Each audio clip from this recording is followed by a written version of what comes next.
Hey guys, how's it going? Kevin Cleary here with a knife video for you. Today we're doing a comparison, and this is one that you could probably question me even making, but I have talked to a couple different people and they thought it was worth my time doing this and worth their time watching. So I'm going to go ahead and share this video anyway. Even if you're not super interested specifically in these two knives, there are probably enough points here that I'll make that it could be entertaining and helpful to some people. What we have here are two versions of the Spyderco Manix 2. We have the lockback and we have the lightweight. Now this lightweight happens to be the Sprint Run in Rex 45. I'm not going to make a big thing out of that particular aspect of this knife. We're going to pretend that it's a standard lightweight. I will say if you want one of these specific knives, that's going to be a bit of a struggle. You can look on the secondary market and they will come up from time to time, but neither one, Spyderco discontinued this one. I guess it just wasn't very popular. You may still find a couple of places with them in stock, but I'm not going to promise that. And these, of course, being a Spyderco Sprint Run, sold out pretty promptly, which is, kind of how it goes. Okay. By the way, if you want a Spyderco Sprint Run, my recommendation is wait for the next one. Right? You're going to spend a lot of time and energy, unless Rex 45 is just your absolute favorite steel, or if you're trying to complete a collection where you have all of the Rex 45 Spydercos or something. There'll be lots of good steels. There are many more Sprint Runs to come. It's a very regular part of Spyderco's business model. So between Sprint Runs and dealer exclusives, you can definitely get a Spyderco lightweight in some kind of special steel. Okay. So that's my advice on that. Otherwise, just go out and get one in S30V or S110V or, one of the standard versions that are widely available. Now, let's finally get into this comparison and discussion. Part of this, there are two things that I'm going to do here. One is I'm going to talk about why I'm not totally in love with the lightweight, as well as spend a little bit of time, hopefully, justifying my choice of the Manix 2 lockback as the very best version of the Manix 2. And I know that some people are going to disagree with me about that, and that's totally fine. In fact, I know the marketplace disagrees with me on that. The lightweight is very, very popular, and really, in terms of what's available and what people clearly enjoy, you could really say the lightweight has already won this comparison. We're going to pretend the jury's still out and go ahead and work through some of these various points, beginning with size and weight. So if you're at all familiar with this whole thing, the size on these is essentially the exact same. Both of these are about 8 inches. The blade's going to be 3 3/8. Okay, so there's no big surprise about that part. The handle's going to be, 4 11/16.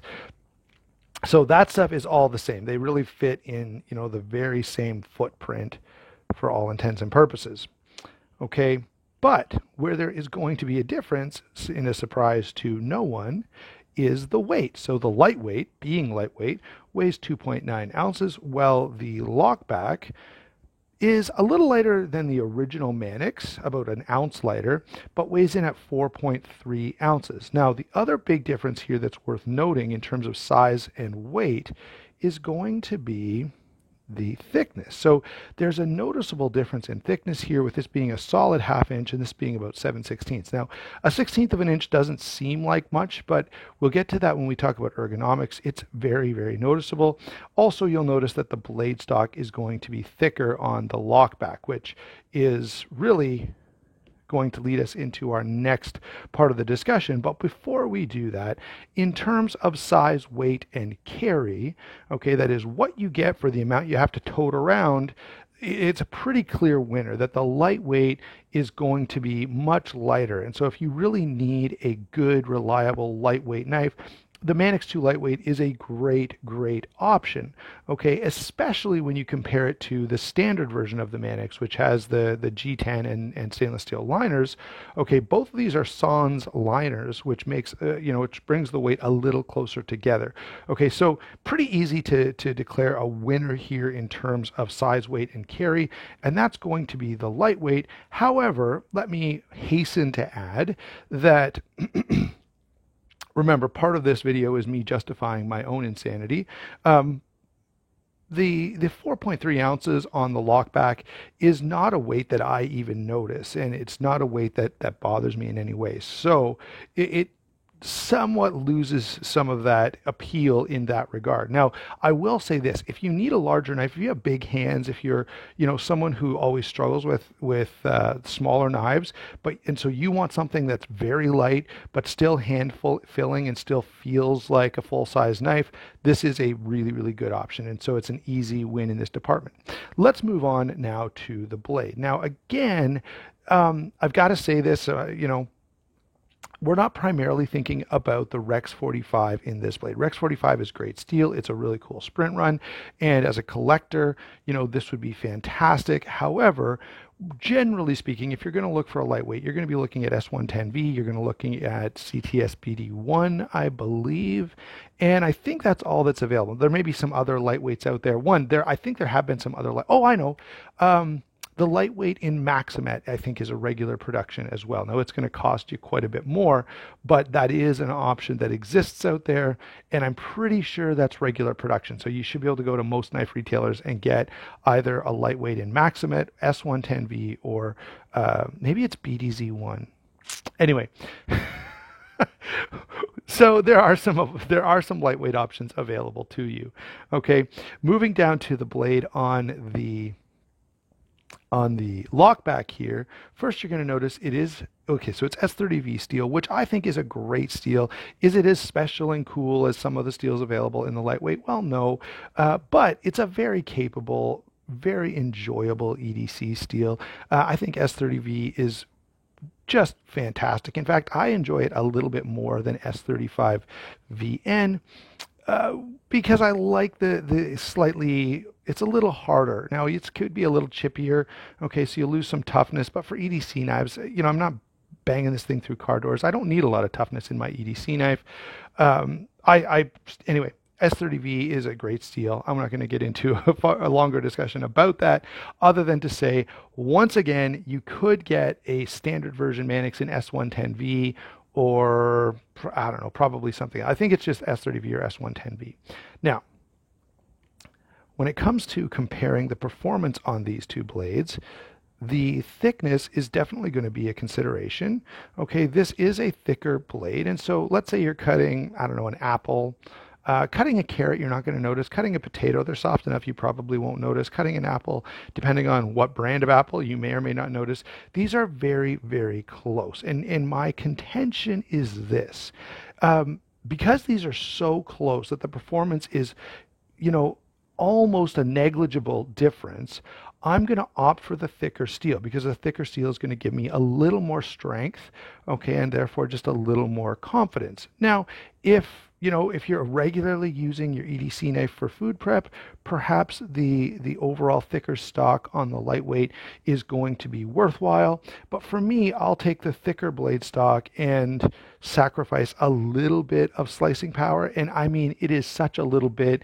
If I blindfolded you and had you cut with both of these blades, you probably couldn't notice. All right.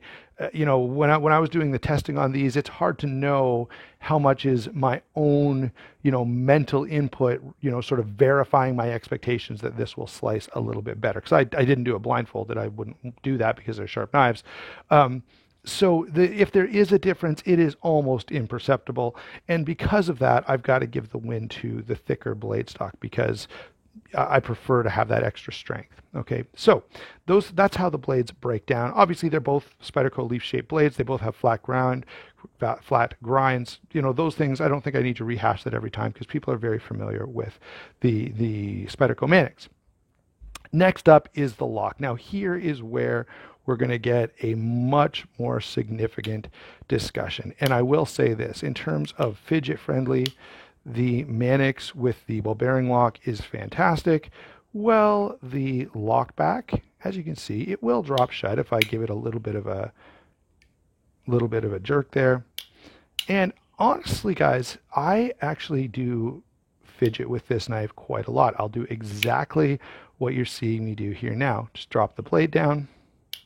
And the reason is because this motion right here is so satisfying. That just locks into place with such authority and such precision that it really does, kind of excite me. It really is highly satisfying and highly enjoyable. Now, is it as fidgety as the lightweight with the ball bearing lock? No way. Okay, not at all. And so if the primary thing you're looking for is fidget factor, then you got to go with the ball bearing lock. Both of these are very strong locking mechanisms, so I don't really think there's a significant difference that we could make, that we could, talk about in that regard. So all I'm going to say is much more fidgety.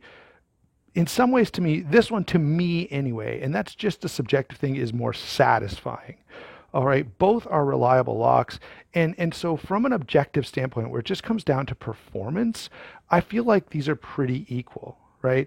I guess you can disengage this lock while your fingers are out of the way, and that is something. However, because of the choil here, right, you're not going to close this on your fingers, or if you did, you'd have to be a special kind of idiot. So, guys, for me, it's a tie. I know a lot of you really, really like to fidget with your knives, and those fidgety locks are going to be highly valuable to you. And I get it. I do. I fidget with my knives too. But I actually find this one more satisfying to fidget with personally than this one, even though I know that I'm going to be in the minority on that. Okay, let's move on now to something we can talk a little bit more about and probably make a greater distinction with. And that will be the handle and the handle material. Okay, so obviously this is FRN versus G10. We've got the bidirectional texturing versus a very fine sort of sandpaper finish on this G10. The other thing is these, when you feel these in hand, all right, there is a substantial, very substantial difference. Okay, this one feels much more hand-filling. It feels much more substantial, right? It's more confidence-inspiring. These have always bothered me because you've got this hollow FRN that, whoops, hold on, I got everything messed up there. But look, there is some play here. If I try to do the same thing with these G10 handles, it's just not going to happen. Okay, and these are very thick, hefty chunks of G10. And for those reasons, right, the handle construction is really the primary selling point for me. This knife feels so good in hand. It just is, one of my favorite Spydercos in terms of ergonomics. It's really, really phenomenal. This is good and, even great. I still think this feels good in hand. It's very comfortable. It's very usable. It definitely locks you in terms of, you're not going to move at all on that handle. But for any kind of prolonged cutting task and for the subjective feel, right, this feels like a toy. It does, compared to this, which feels very comfortable, very confidence inspiring, very substantial. And so for me, again, I get that there's a weight trade-off, and I'm happy to make that weight trade-off. And actually, this is, I feel like the Lockback does a great job of giving me all the toughness and durability that I want, right? The Manix, when it first came out, was supposed to be sort of a hard-use knife, and I think this retains that, but does lighten it up substantially. So for those reasons, I'm calling the Lockback the winner in terms of handle construction and ergonomics.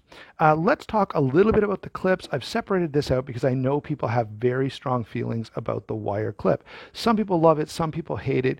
As far as I'm concerned, a knife clip just needs to work. So when I go to put it in my pocket, I want it to slide into my pocket. When I go to take it out, I want it to come out. I don't want to be worried about dropping the knife. And both of these, frankly, do all of those very, very well. All right. By the way, this is not the original clip. These normally come with a stainless steel clip, but the original owner, I bought this secondhand, the original owner switched the clips out, and I actually like the black clip on this, so I haven't bothered switching it back. I do have some extra Spyderco clips laying around, but I just haven't felt the need to. So, I guess I know there'll be some of you who just love the wire clip and just think it's the greatest thing since sliced bread. And if that's you, then obviously you're going to buy the lightweight. For me, it doesn't really matter, so I'm not going to make a big thing out of it other than to say they both actually do work very, very well. I can't, I don't think you can sustain an argument that says one outperforms the other in any meaningful way. All right, let's see. And I just knocked my background around, so let me see if I can adjust it a little. There we go. Price point is going to be varied, okay? The Manix goes all the way up. I think the Manix, the Maximet lightweight is like $200.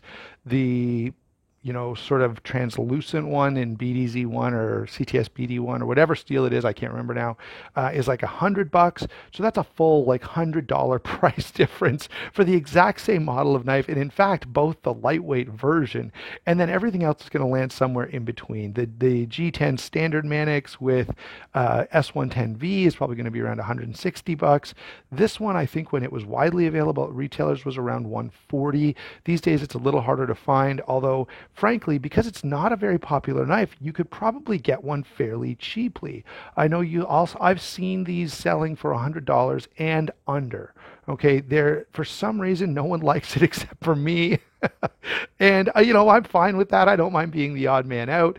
But if you want one, look around on the secondary, throw out an ISO thread. I think you can probably find one for a reasonable price because they're just not in high demand. Of course, the Sprints are going to be a different story altogether. And that's just one of those Spyderco weirdness type of things. But if you take these and do the standard version, so this guy running at 140, and I think the S110V version runs about 160, and the lightweight one runs about $100. Is it worth the extra $40 to go to the G10? For me, it is all day, every day. Just the feel in hand and the performance, and especially S30V steel.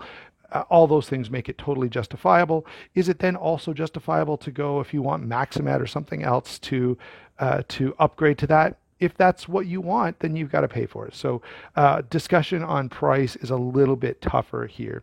Overall, for me, the comfort in hand, the more substantial feel of the lockback, and that very satisfying lock. And I think this is the best lockback that Spyderco has. I've had a few Spyderco lockbacks. Often I'm a little disappointed in them, especially in the Delica and Endura lineup, but this one very substantial, very solid, feels great, very confidence inspiring. So I like the lockback a lot on this.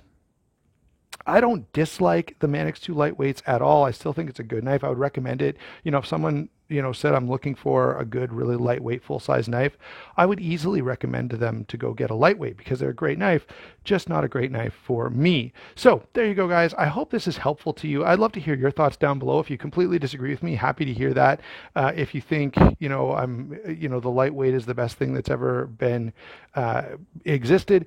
Also, though, if you have a Manix 2 lockback, I would love to hear you comment down below and tell me what you love about it because there are not a lot of people that love it. So I'd like to hear what people's thoughts are about that. Don't forget to check those channel sponsors. That does help me out a whole lot. Again, thanks for watching. Don't forget to like and subscribe.